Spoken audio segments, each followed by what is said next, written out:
Welcome one and all to Last Stop Penn Station podcast featuring Carrie Silken and Ian Riccoboni. They dive deep into Carrie's wealth of stories, and no subject is off limits.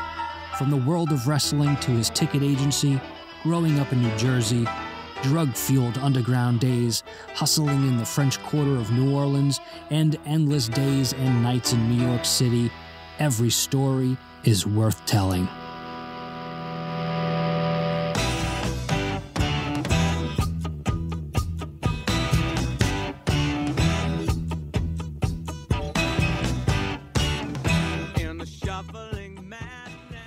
Well, thanks everybody once again. It is Last Stop Penn Station. I'm Ian Riccoboni, joined by our guest of honor, Carrie Silken. Happy Thanksgiving, Carrie.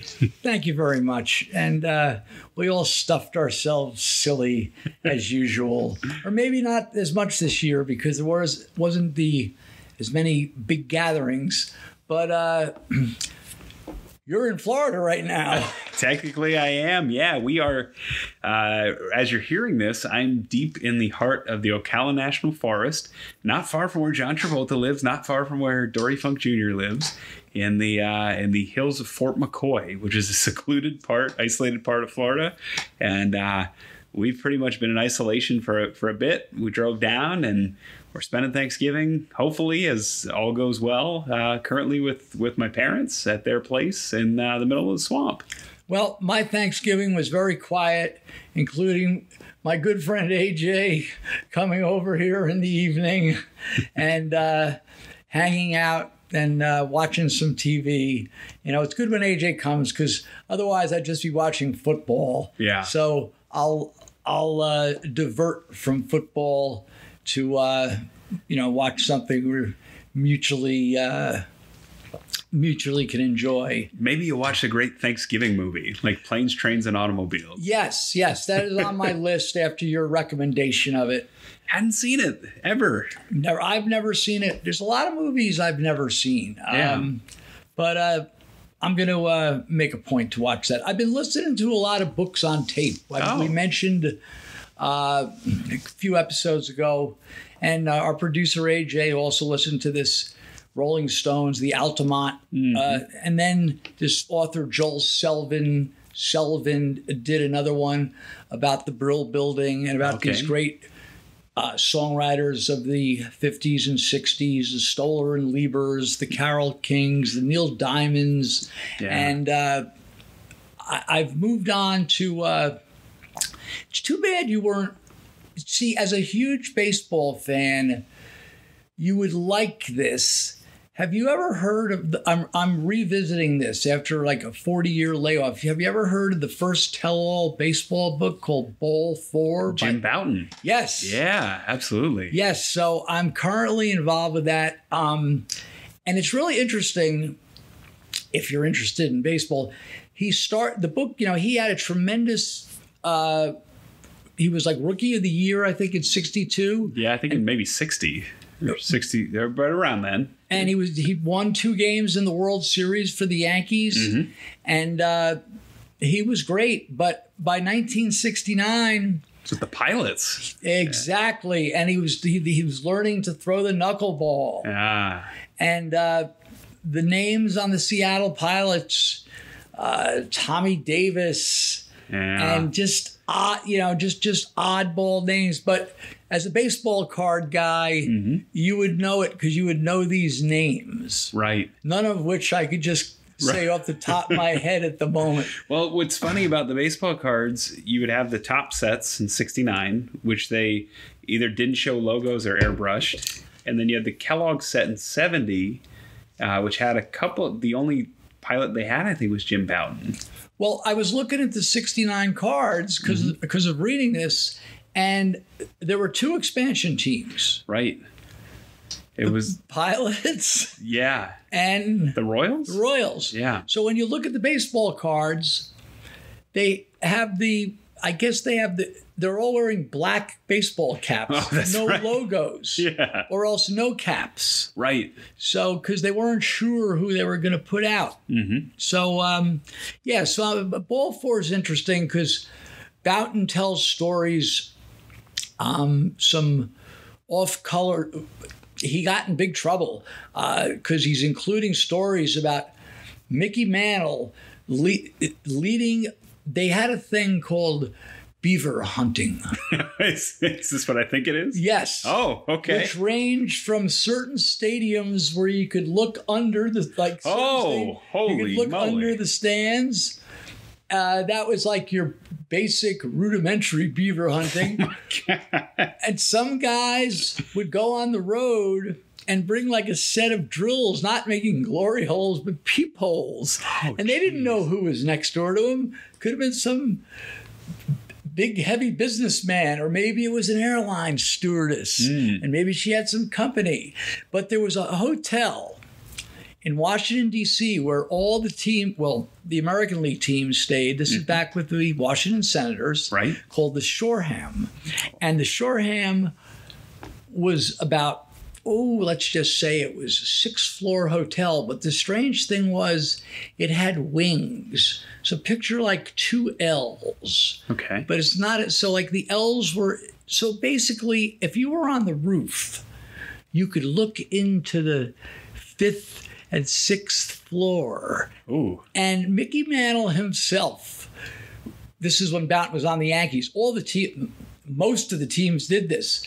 But in Boughton's career, these guys, they were drinking heavy, and Mantle would lead the Yankees up. And what they would do is they would spread around. There's Yogi Berra. There's Whitey Ford. There's Moose Skowron. Elston Howard. Roger Maris. And they distribute themselves around the 4 sides. Oh, geez. Once again, it wasn't a dead square, so you'd have to be on, and they'd be like, they had a designated, 1 o'clock, just like military. At 7 o'clock, South Side, they got a clear view of some woman undressing or people messing around, and guys would be running around. It was crazy, crazy stuff. And he tells all kinds of wild stories, and as a Yankee fan, of course, with Mantle's drinking and other, when he was with the pilots, he talks about going to, they were in San Francisco. Is Berkeley College near San Francisco? Yes. Or is that LA? AJ's confirming. I think it's San Francisco. Yeah, I think it, yeah. Yeah, and I think it was him and Tommy Davis. He was a great black player. Yeah, right? and I think their only All-Star ever. Was he on the Dodger? He was a Dodger, I believe he was a Dodger, and I think he's the only player to appear in an All-Star game as a pilot. Okay. Ever. But they went to this, Boughton was a sort of an intellectual, and they wanted to go to one of these student rallies. And they went there, and Boughton says in the book that these kids must have thought we were narcs because we're dressed just casually, but on the road as baseball players. They're not going to be sloppy, so they have a pair of slacks. They look like undercover detectives, but they just wanted to see what was going on. So the Ball 4 book is really good. It's I'm enjoying it. I'm trying to take up my time instead of staring at the news all the time. But one of my favorite, the Seattle Pilots are one of my favorite conspiracy theories of all time. What's that? That they were built to fail so that Bud Selig could bring the team to Milwaukee to prove a point. Interesting. Yeah, that they were intentionally designed to fail with a bad stadium, with bad television, bad radio. They only lasted, what? Just 69, yeah.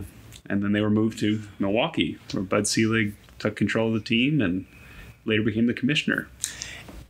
One last baseball note, and Jim Boughton. There's a Netflix documentary, The Bad Boys of Baseball, about Portland, Oregon had lost their. I hope I have the title right, but Portland, Oregon had lost their AAA team. Oh, they had no team in Portland, Oregon. Huge city. And there was an entrepreneurial guy who put together like an independent Class A, had no affiliation with any teams. Yeah. And Boughton made a comeback in 75. Really? And they wound up outdrawing the AAA Portland team because it turned out through happenstance, they just assembled a bunch of misfits who played good. And it's a really good documentary if you like baseball. Wow. It's on Netflix. Check that out. The Bad Team of Baseball, The Bad Boys of Baseball, you'll find it. Was that the one with Kurt Russell? Nope. There's one where Kurt Russell, it talks about Kurt Russell playing yes, yes, it baseball. is. It is. Okay, it is. Yeah, Yep. That's great. I saw that a bit ago, but that's wonderful. Yeah. I miss baseball. It should come back. I know. It should, even though we just had it. Congratulations to the Dodgers. I miss everything. Yeah. Well, one thing I miss that's coming up, Ring of Honor. We had another great episode of TV. LSG looked real sharp against Jay Lethal, but Jay picked up the win. And EC3 and Jay Briscoe, they're just going to be at each other. And I think, I don't think we've seen the last, but I'd like to see that match at Final Battle, wouldn't you?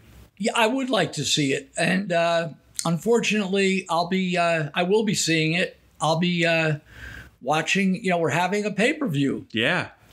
So the tradition continues. Mm-hmm. And I'm proud of Ring of Honor to keep this tradition alive. And what's the date?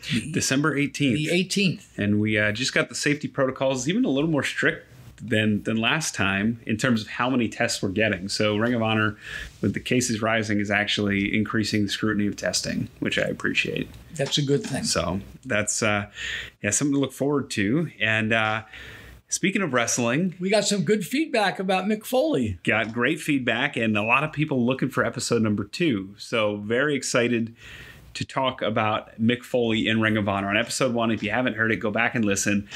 Carrie, you were a fan of Mick Foley dating back to Herb Abrams' UWF and then seeing him live in the ECW arena. And from there, just a quick recap, the previous ownership of Ring of Honor said, well, Mick Foley's doing a book signing close to our home base. Why don't you go talk to him? You talked to him. He said, thanks, but no thanks. The videotape salesman that used to own the company was kind of ripping him off and ripping everybody off, not paying royalties on tapes he was selling. But you assume full control of the company. You do a shoot interview. You slip him a Jethro Tull Christmas CD gift, which I was thinking between episodes, that's the move I used to get my wife back. Oh. Yeah. Real quick aside. It wasn't a Jethro Tull Christmas album. No. Was it a Bruce Springsteen Christmas album? It was the great Tulsa, Oklahoma band Hanson. Okay. The 3 brothers. We had dated in college. We had gone our separate ways. They're some fine-looking young men. They are. And we had gone our separate ways, seen different people, got out of college, got out of grad school. I looked her up on Facebook and sent her a message, waited a few days. She said, well, that'd be great. I'd love to see you again, but I'm in Brazil. And I said, what are you doing in Brazil? And she was, don't tell me she was at Gino's Casino. People are going to know, what the hell are they talking about? Oh, the multi-million-dollar lawsuit winner. But yeah, she was in Brazil teaching English as a second language. With some friends she had met in grad school. She says, but I'll be back June 22nd. So on June 23rd, we had a date. We saw Toy Story 3. At the end of the date, I slipped her Hanson's new album that came out the day before because I knew thing she liked more than anything was Hanson. That was 10 years ago. We've been married now for 8.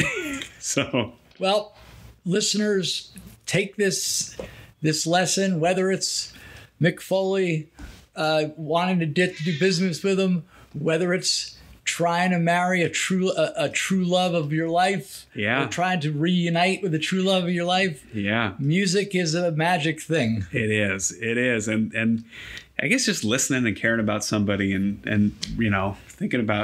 putting them first. And that's kind of what Mick Foley did in Ring of Honor. He came in and we started talking last week about his first appearance at the Rexplex and about really putting over the company. $5,000 an appearance. It's pretty steep. We couldn't afford him. I called him up. He gave us a very fair deal because he truly liked the product. I'd given him some dates. Some of them he turned down, but he was able to come for the Rexplex was 9/11/2004. It seems like a lifetime ago, but yet it seems like yesterday when we're talking about it. But he came to Dayton, And the following day to Chicago Ridge, and Ricky Steamboat was with us. And Ian's going to give you a little detail. But by the way, the 16th was Joe Punk 2. Wow. In Chicago. Wow, okay. But why don't you without boring everyone, give him a brief recap of Dayton, where Gabe and I were agog. We had Steamboat and Foley in our dressing room. In the very same building that Bobby Cruz pooped his pants, we have Mick Foley coming out and really admiring Dan Moff and BJ Whitmer and their hardcore match with the Carnage Crew. And then from there, Ricky Steamboat comes out and says, you know what, I like technical wrestling, traditional wrestling, scientific wrestling a little more. And they talk about some of the other wrestlers they faced: Ric Flair, Randy Savage, Jake Roberts, Don Morocco. But then they say, you know what, let's settle it tomorrow. Let's go to Chicago. I'll make a team. You'll make a team. And then from there in Chicago, we have Nigel McGuinness and Chad Collier. That's a name that hasn't come up too much, Chad Collier. Yeah, where is Chad these days? Not sure. But they took on Dan Moff and our friend BJ Whitmer with Mick Foley in their corner. And it was Ricky Steamboat's team that picked up the win there. And from there, it was Steamboat. He said pure wrestling 1, hardcore wrestling 0. So it's starting to have some fun here with these legends. And we'd seen it with Cornette in 03. We've seen it here with Foley and Steamboat. We saw it with Dusty Rhodes coming in prior to that. Didn't Foley say something nasty about Ric Flair? Yeah, he called him Dick Flair. Right, because in Ric Flair's book, he called Foley like a stuntman. Yeah, a glorified stuntman. Yeah. That's a shot across the bow. And really, Foley didn't really have anything bad to say about anybody. No, he didn't. He was a nice man. I remember that Dayton show, and besides being astounded just to have these guys there, Foley would watch the matches, through the curtain, and wow. I'd pull the chair up and just, it's like marking out, sitting with him. Yeah. But it was cool, and we wound up having Foley on and off for a year. We had in Jushin Thunder Liger, the weekend of the weekend of Thunder, it was called. Yeah, Thunder Bomb or something. I was going to ask about that because Jim Cornette has an expression that I like, and he says, if you're doing something big and you try and do something even bigger, it's like putting a hat on a hat. Right. And to me as a promoter, looking at this, I would think Liger would just draw. Foley came there on his own. Really? At the last minute. Okay. Because he wanted to see that match, which was Liger and Joe against Brian Danielson and Low Key. Yeah.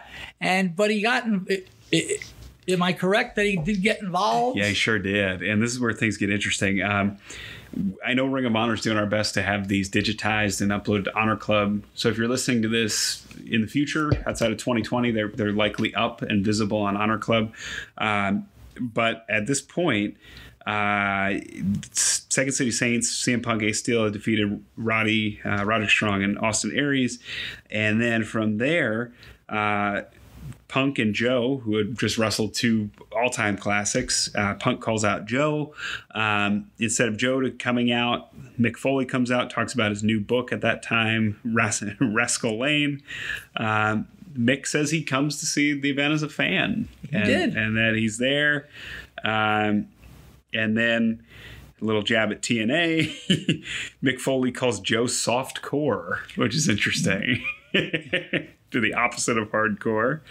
And Punk doesn't leave the ring because he's just kind of flabbergasted at this. He's waiting for Joe to come out. Joe comes out, accepts Punk challenge for round 3. And and then Joe attacks Punk with a forearm. And off we go. So that's incredible. Thinking back, that's 16 years ago.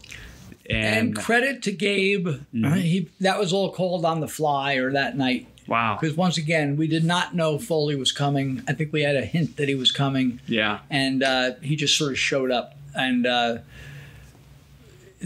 was a surprise. And then we brought him back for Final Battle December 26th in Philly. I believe it was at the Armory. Mm-hmm. And this one's interesting because, again, real close association with Danny Moff and BJ Whitmer, two of our good friends. And again, there's, this match just gets violent. There's thumbtacks, there's ladders, there's kendo sticks, everything. And Mick Foley loves it, but there you go. Ricky Steamboat comes back out. And Ricky Steamboat, they call a truce, essentially. Steamboat has signed on at this point to WWE in some sort of advisory capacity or maybe producer. Mick Foley makes a joke about making stars out of Snitsky, Heidenreich, and Luther Reigns. Snitsky from our area, a good, nice man, likes feet. But maybe we can get into that a different day. And then Mick Foley calls out Joe. Joe knocks out Mick Foley. So, and again, just putting himself right in the line of fire there, right there with Joe. Now, with something like Foley, I mean, he's obviously game for this appearance. He's obviously game to do these interviews. What's the discussion like in terms of getting physical, or is that something that I wasn't involved? Okay, he wouldn't do a full match. Sure. But he liked being in the action. Yeah. He just liked being in the action. It's like me at the casino. I'm not going to take the money out, but I'll stand with you at the craps table. He's like we're in Vegas. We're in the hotel.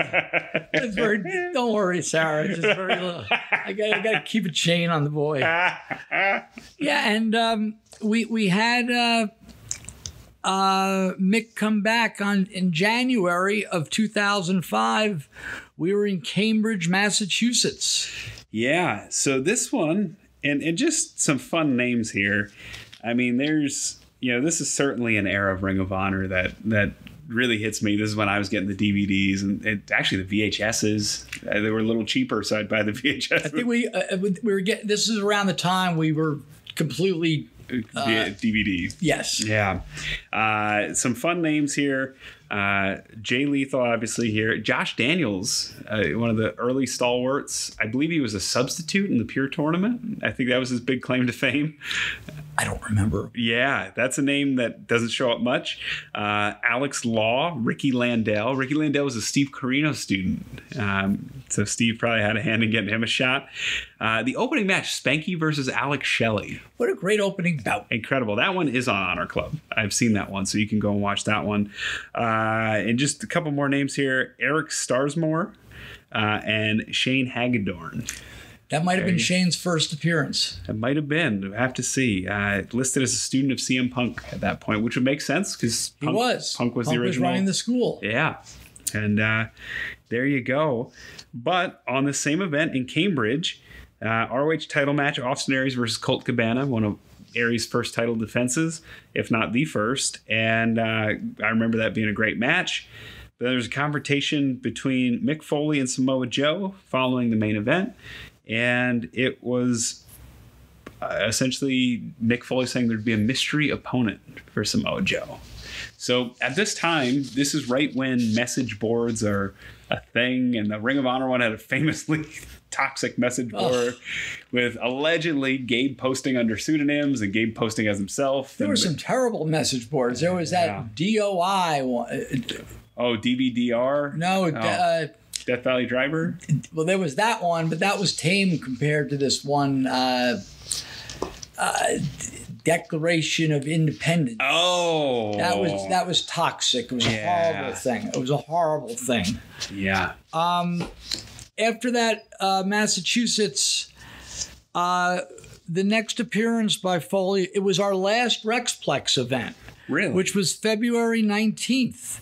And that's when the challenge of Foley, and who did he bring out for Samoa Joe to wrestle? Well, first he threatened us all with a good time and said Test was coming. Okay. The WWE wrestler. Test obviously does not come, does not make a Ring of Honor appearance, but brings out Vordell Walker, who I don't want to say is a running joke in Ring of Honor, but he was a guy that a lot of people thought had a lot of Florida guy, FIP guy. Yes.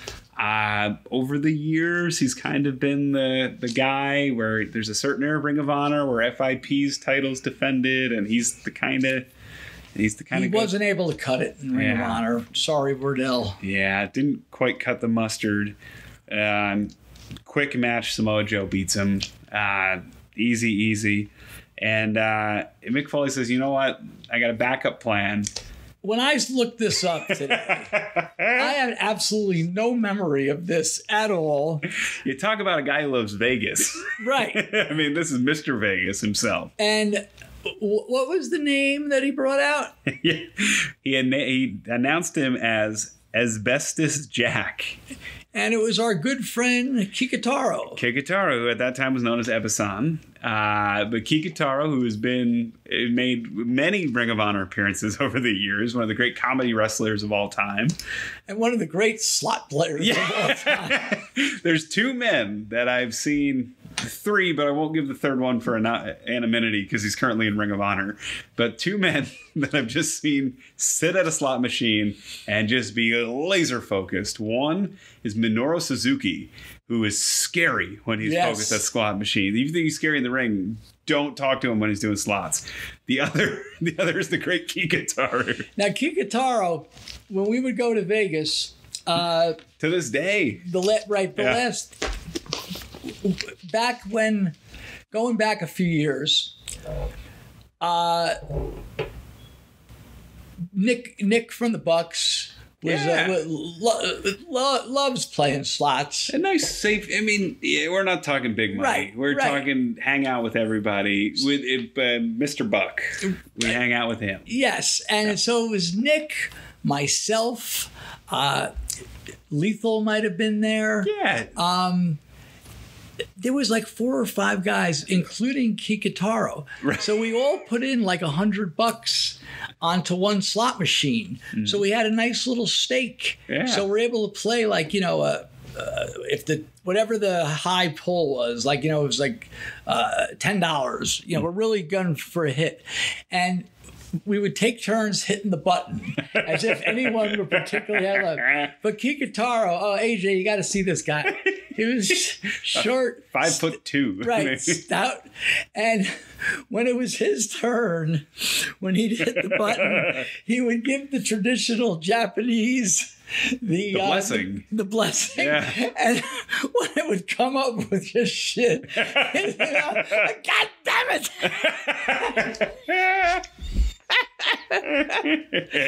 But yeah, so he was the bonus mystery opponent. He was. How do you have a bonus mystery? Right, he was. He was. Yeah, you're not lying. Oh my God! There was only a few more appearances by Mick. What was Kikutaro's slot of choice, by the way? Anything. He was. I got to give him credit. There was a night where I had an opportunity to get. He loves a good cigarette. He does. I had a chance to get on an earlier flight. I was going to leave at 8. I checked. He gave us a ride. He gave us a ride. He was very nice. Very nice man, and we have a lot of fun with him. I'll never forget him.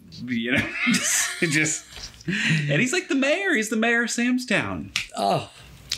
What a legend. Good guy. Well, there was a little gap, and then July 8th, Foley came back to Long Island. He only had 3 more appearances. July 8th of 2005, August 20th in Morristown, New Jersey, and September 17th. If you want to give us a brief recap. Yeah, so in Long Island, some fun stuff here. CM Punk had won the Ring of Honor World Championship. We've talked briefly about it. We haven't hit very hard on it, but unexpectedly his contract's up. I assume that's going to be a huge episode for us at some point to talk about that. But he's the champ. He's essentially announced he's going to sign the WWE contract on the belt, and he's defending it still. Well, yeah, they gave him like an 8-week grace period, which I don't think they would do anymore. No, that's very uncommon. And so Samoa Joe, James Gibson come out. Mick Foley makes an announcement, says he's been personally handed a message from Vince McMahon that CM Punk will defend the championship. Now, quick question here. kind of how much is bullshit, how much is real? Was there any talk about, hey, make sure this guy works a light schedule, make sure he's safe, anything like that? I knew Punk pretty well. They just told him, there's another word, just like you got to report to duty on September 10th. Okay. Or whatever it is. Wasn't I'm sure, once again, in this day and age, we're talking 15 years later, they would be worried more about, an injury. Not that they weren't then, but sure. They wouldn't have allowed it. Well, there's a famous story that I'm aware of, and I think the Bucks have told us publicly, about them getting a call regarding the Hardys. Because if you remember the famous ladder match they had, Supercard, big time ladder match, violent, dangerous. Allegedly get a call, I think it was either Triple H or Vince McMahon, saying, hey, you know what, just have a great match, but please be careful. Please, we got something in mind for them tomorrow. Just please be careful. And then they go on and win the WWE titles the next night. So it's always interesting when those things happen. Yes, and what Foley was saying about being in contact with Vince McMahon, I think that was just a little fun. Little showmanship fun. Nice. I like that. And then we go to Morristown on the 20th of August. A real quick side note about Morristown. In Morristown, New Jersey, my cousin Mike G, who is often you can see him at the Bell. Okay. He's at the Bell during the Samoa Joe Kobashi match. Right. He was at the Bell a majority of the East Coast matches. And he's in the back, and Foley already now is on like his 4th or 5th book. And he knew Mike because he knew Mike's name from the Aquarian.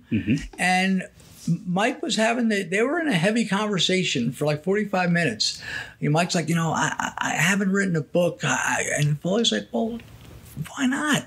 He goes, he goes, look, so Foley was explaining his formula, just to sit down every day, whether you like it or not, and write for an hour and a half. And finally, Mike did that with his Woodstock book, and he's doing it now with Last Stop Penn Station. Wow. But it was a cool conversation. So we had him, what happened on August 20th? Yeah, I moved into NYU around this day. Yeah, so that was fun. And but also, let's see, tag match, Generation Next versus the Embassy.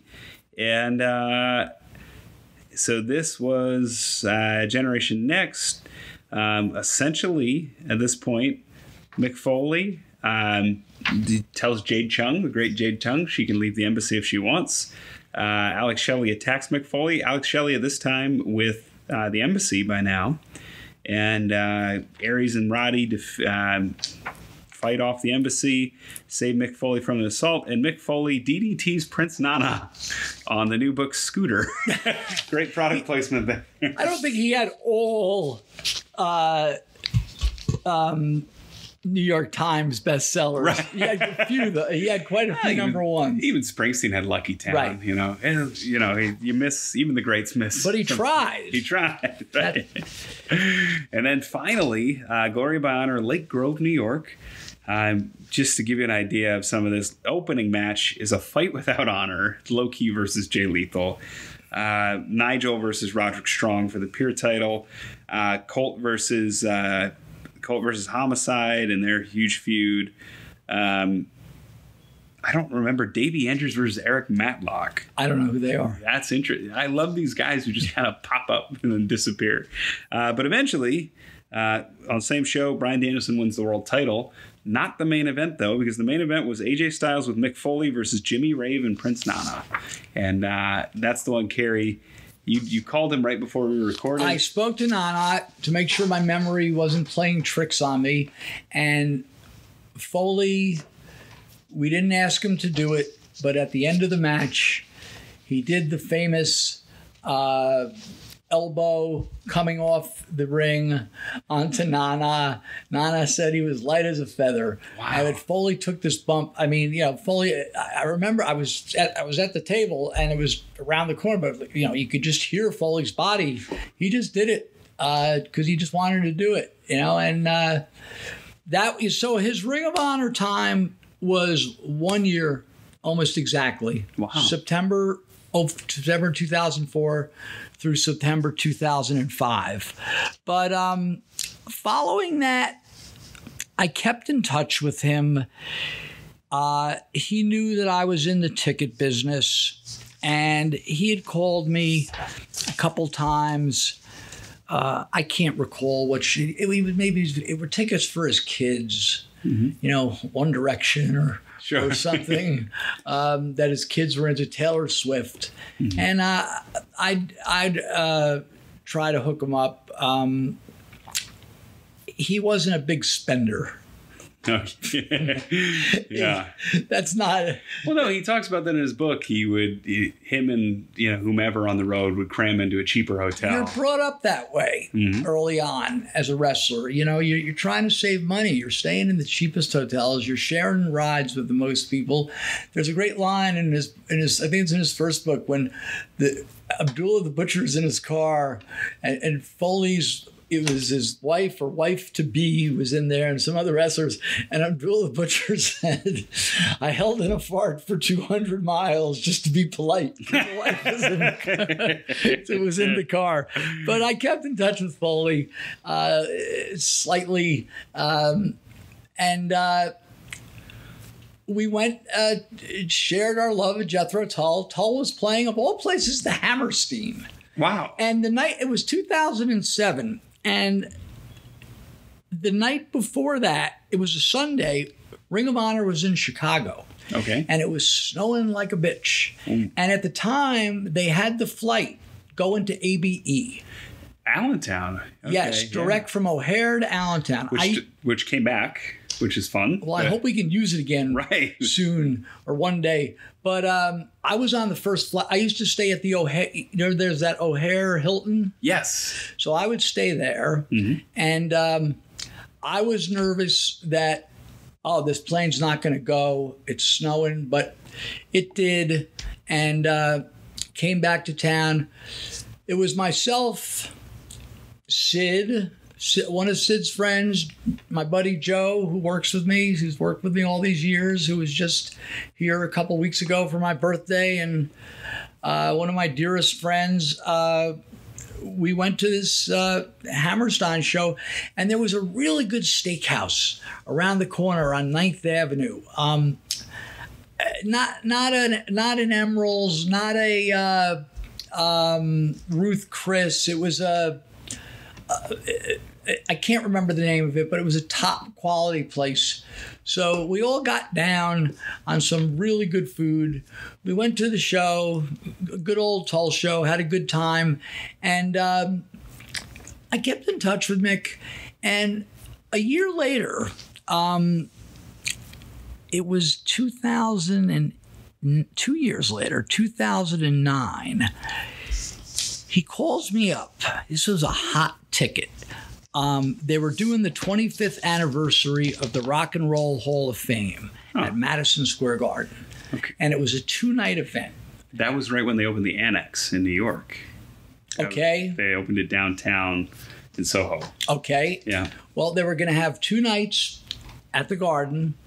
And he asked me, and we had done really, I was able to get tickets, and it was an expensive ticket, and we didn't have good seats. We were sitting, like in the old greens at the Garden, like not the top level, but next to the top level. But we were sort of near the stage, not behind it. It was a beautiful view. And Foley wanted to bring his friend, and my friend and my roommate for a number of years, we refer to him as Young Dan. He went, and I had forgotten how amazing this show was. And I have to just give you a quick recap. Talk about one of the greatest, and this was only night 1. Okay. Now, the second night was U2 and the Stones and some other names that are incredible that maybe Lady Gaga, I forget, or Madonna. Okay. But on night 1, they opened the show with Jerry Lee Lewis doing a whole lot of shaking going on. All right. One song, bang. Oh, and I remember where our seats were. Like, once again, we weren't on this. We were on this near the side, but in front. And all they had to do, there was a rotating stage that it was. So like in a other show words, world. yes. Except it is a little better production. So when the stage rotated, the next band's set was ready. Oh, okay. So the next act so there was no dead time. Nice. After Jerry Lee Lewis, who comes out but Crosby, Stills, and Nash? Not young, but Crosby, Stills, and Nash come out. They open up with Woodstock. Okay. They do Marrakesh Express. Okay. And the next thing, I'll never forget this. Have you ever seen them live? No. Well, AJ, have you seen them live? CSN? No. Well, David Crosby, it's like the Eagles when Joe Walsh does Life's Been Good to Me So Far. Gotcha. It's like a showstopper. Yeah. Well, David Crosby, when he does Almost Cut My Hair, and I feel like I owe it, right? Mm-hmm. And there's that last vocal crescendo, and he holds that last note, causing a huge standing. I remember looking over at Foley, everyone stood up. And that was like the first showstopper. And they stayed on stage, and it was Crosby and Nash. They bring out Bonnie Raitt. Wow. She does a song, Love Has No Pride. They go into Midnight Rider by the Allman Brothers. Okay. Then they bring out Jackson Browne with Crosby, Stills, and Nash, and he does The Pretender. Wow. Okay. One song. Yeah. And then, whoever was, I think Graham Nash was like sort of the front man. Oh, ladies and gentlemen, let's bring out another friend of ours. And he brings out James Taylor. And they do Mexico. Oh, nice. Right?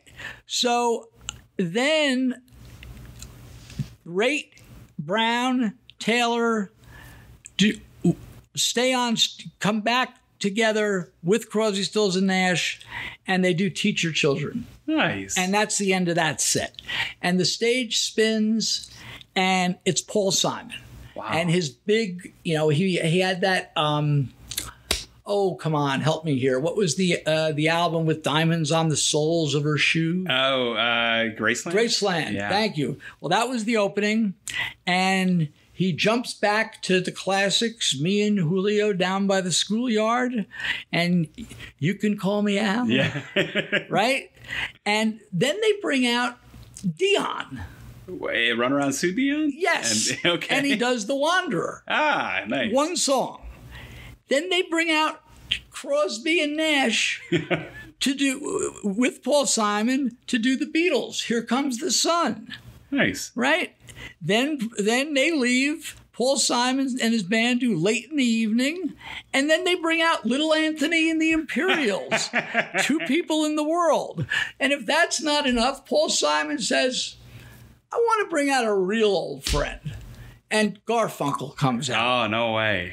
And they did Sounds of Silence, Mrs. Robinson, Not Fade Away by Buddy Holly, The Boxer, Bridge Over Troubled Waters, and Cecilia. Nice. And that's the end of their set.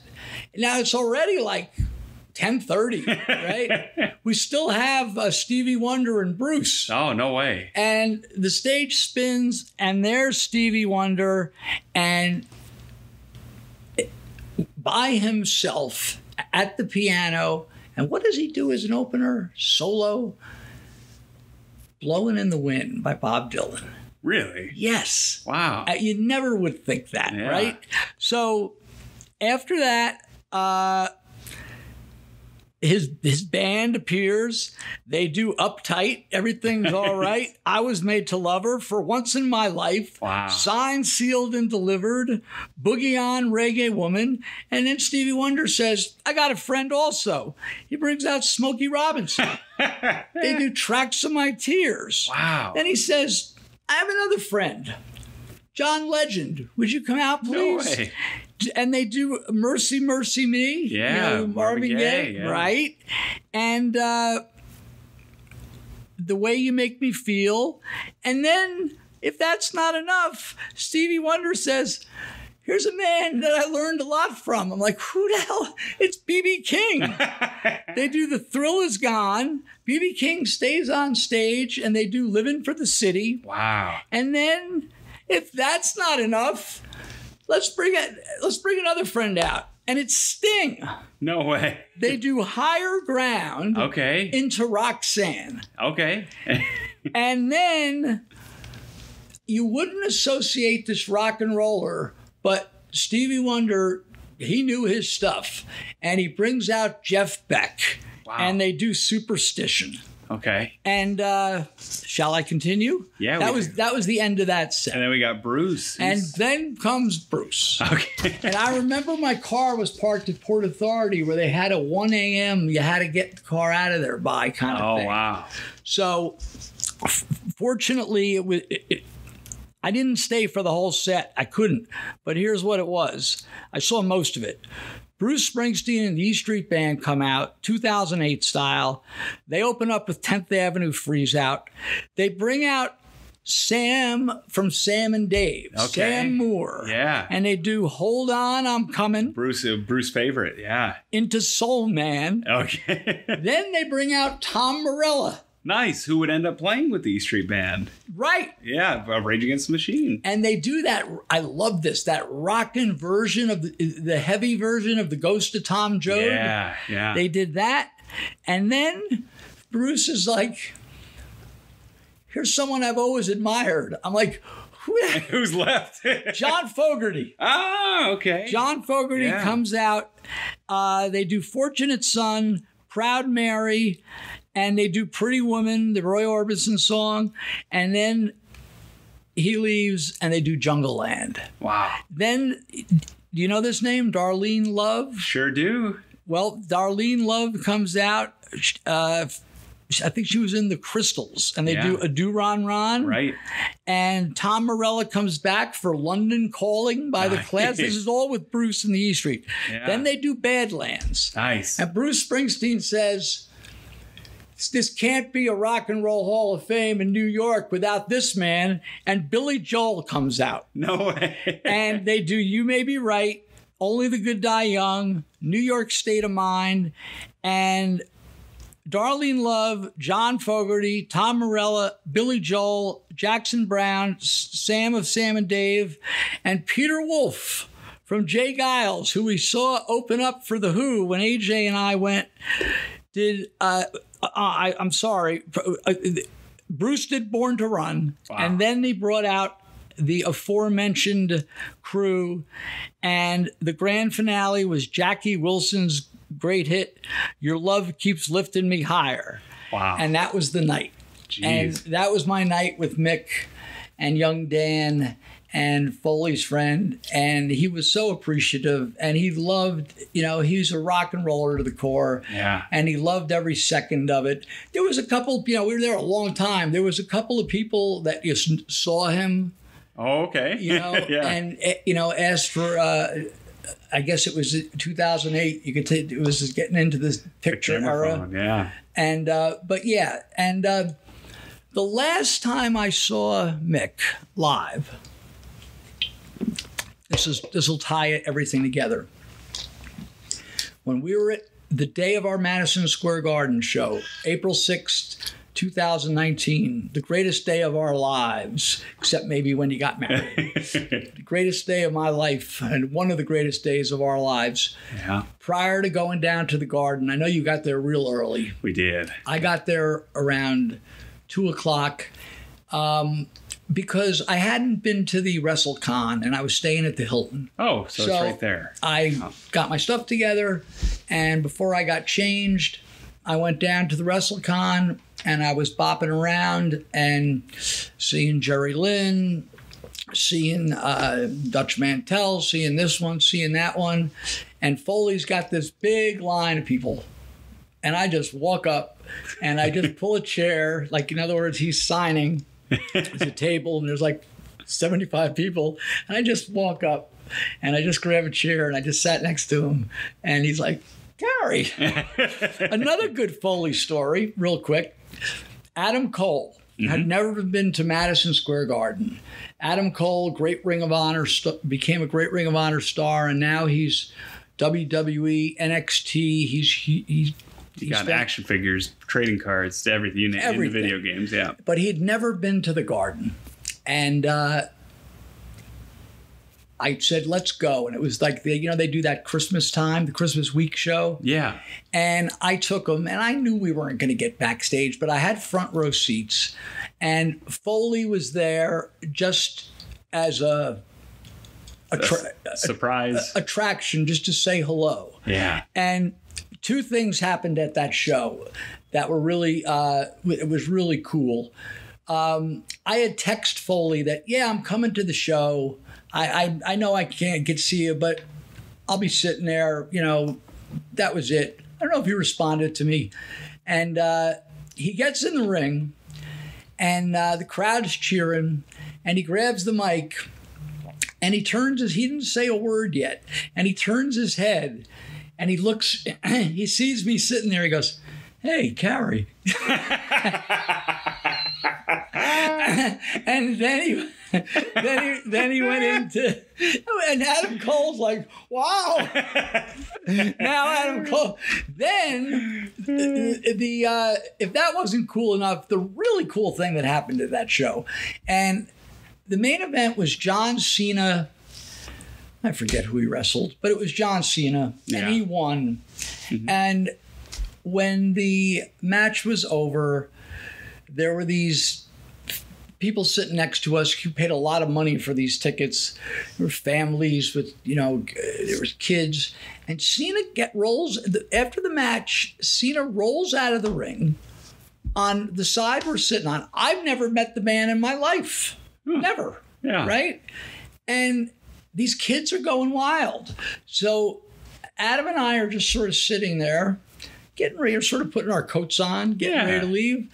And Cena does it, sort of ignores the kids, and I see him walking up right at me, and this giant hand, like it was like a lion's paw.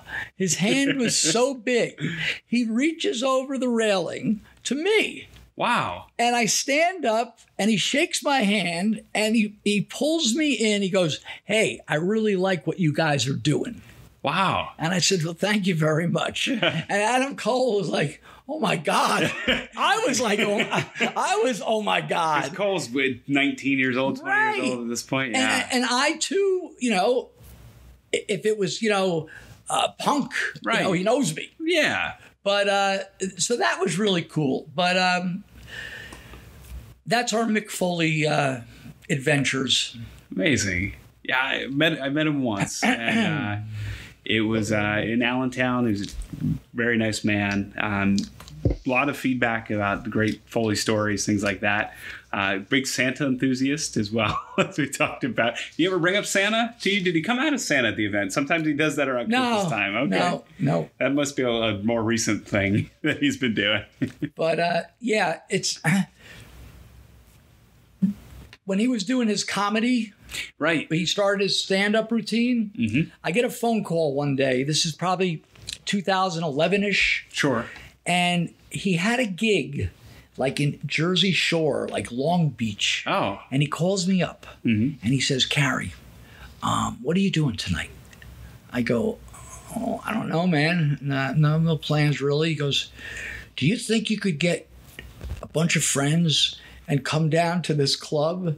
So he was playing at this club, and he'd found out they'd only sold 40 tickets. Oh. And because he was sold out in Philly at the Helium. I mean, he drew well in the right places. Yeah, I wasn't able to get down there, but later in speaking to him, he told me wrestling is much easier than doing these stand-ups. Really? Yeah. Wow. It's tough, but he got a formula together. Excuse me, and I went to see him. Oh God, there's a famous comedy club on Broadway and 50th. Go ahead. oh, damn it. Might be called the comedy store. Yeah. Yeah, he was there, and he left me some comps, and it was full. It's New York City. Yeah. And he's a good man. I hope he listens to this. I'm definitely going to send him a message. You know, I hope he heard our first episode, and if not, I'll make sure that he gets this. And I want to thank Mick Foley for his friendship and his contributions to Ring of Honor. Yeah, really one of the unsung. He's a guy that I think for some outside fans or fans that were on the fence really solidified that, hey, you could really see anybody here. And it was also in a time when we really needed a rub from people like Foley, Steamboat, when we were coming out of this rough situation. Right. And it was just a few months out of that. Right. And that's the incredible part. You actually talked to my class about that situation. Maybe one day. So it's one of the more tender areas. So we'll approach that with caution. But one day we'll get there. One day we'll get to Punk signing the WWE contract on the title as well. And those will be fun. But Mick Foley really giving the stamp of credibility to those early Ring of Honor events. Yes, and a fine man. Well, it's been great to pay tribute and homage to Mick Foley on this blessed Black Friday, where we hope you're doing your shopping from the safety of your computer, and we hope you're if you do venture out, that you're wearing a mask, and that you don't wait in too long of a line. And please drive safe back from Florida. Yes, we will do that. I'll be listening to this on the way back as my children are asleep, and my wife is asleep. This is a nice, clean one. Right. Yeah, we can no show world. Or I want to thank our producer AJ, Basan Creative, once again, and Eric, Discover Pro Wrestling, and all of our listeners. You give us some feedback, give us some ratings. Yeah. Get a T-shirt for Christmas, damn it. And be sure to tune in to Ring of Honor. Watch-alongs again, 7 p.m. Monday nights. Every Monday night. And I heard the news, Ring of Honor, saying there's going to be names that you know, names that you don't know, names that will be surprises, returns. Final battle, December 18th. I can't wait to call that, Kerry. Well, it's going to be good. It's going to be a blast. It's going to be a happening, as Mean Gene Okerlund used to say. So for Kerry, Lamb Chop, AJ, everybody here at Last Stop Penn Station, happy Thanksgiving, happy Black Friday, and we'll see you next week right here on Last Stop Penn Station. I thank God it's still the handle, and the train it won't stop going, no, it just slowed down. We hail you for listening to Last Stop Penn Station podcast. Rate, review, like, subscribe, and share on your favorite platform. Connect with us on Facebook, Instagram, and Twitter, or at laststoppennstation.com.